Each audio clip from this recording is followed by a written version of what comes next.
কয়েক বছর যাবত এই শরীয়তপুর জেলার সুনাম নষ্ট করতেছে একটা ইউনিয়ন, সেই ইউনিয়নটার নাম হলো বিলাসপুর ইউনিয়ন।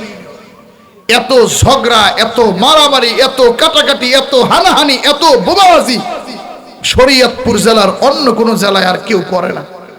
আজকে সকালের নিউজ, হারে কালকে রাত্রে শীতের ভিতরে আমাদের মতো যুব সমাজ কি বলুক।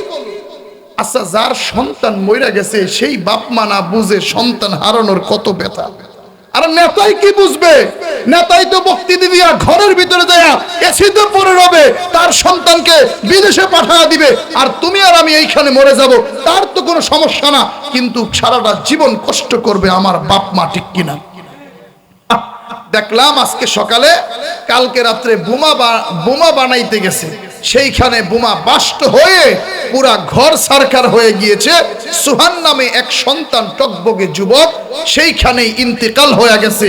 আরো যারা সাথী সঙ্গীরা ছিল তারা মারাত্মক আহত অবস্থায় হসপিটালে ভর্তি রয়েছে। এই যে ঝগড়া শুরু হয়েছে, জানি না এই ঝগড়া কবে শেষ হয়। আগামীকাল আমার বিলাসপুরে মাহফিল ছিল।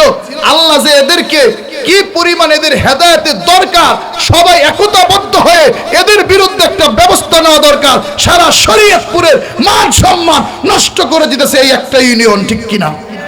ঝগড়া কাজটা কতক্ষণ ভাল লাগে ভাই? খায়ালে কি আর কোনো কাজ কাম নাই, সারাদিন শুধু এইগুলা। আল্লাহ তুমি হেদায়েত দান করো। এর একটাই কারণ কোরআনের আলো নাই, কোরআনের নূর অন্তরের ভিতরে, সিনার ভিতরে নাই, ঠিক কিনা? এই কারণে ইমানদার মুমিন মুসলমান, সামনে রমজান মাস আসতেছে, এই রমজান মাসকে স্বাগত জানাইয়া রমজান মাসে আমরা যেন কোরআনটা পড়তে পারি। এই কারণে এখন থেকে সবাই নিয়ত করেন রে বাবা, অনেকে আমরা কোরআন পড়ি না, কোরআন ধরি না, কোরআন স্পর্শ করি না। এই যে মসজিদের ভিতরে দেখবেন একটা কোরআন রাখা আছে, কোরআনের উপর ধুলো মলিন হয়ে গেছে, ধুলোযুক্ত হয়ে গিয়েছে। বাবারে, অনেকে বলেন হুজুর আমি কোরআন পড়তে পারি না। কোরআন পড়তে না পারলে কি হয়েছে? তুমি আর আমি কোরআন ধরতে পারি, কোরআন স্পর্শ করতে পারি, কোরআনটা চুমু খাইতে পারি। আগামীকাল থেকে সবাই মুরব্বীরা যারা আছেন রে বাবা, জানি না কে কখন চলিয়া যান।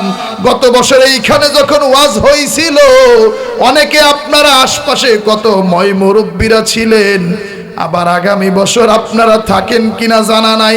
এই কারণে বাবারা, কোরআন পড়তে না পারলেও কোরআনটা ধরবেন, কোরআনটা চুমু নিবেন, এইভাবে বুকে নিবেন, এইভাবে গালে নিবেন, দেখবেন আলাদা একটা প্রশান্তি আমাদের অন্তরে লাভ হবে। কন্যা আল্লাহু আকবার।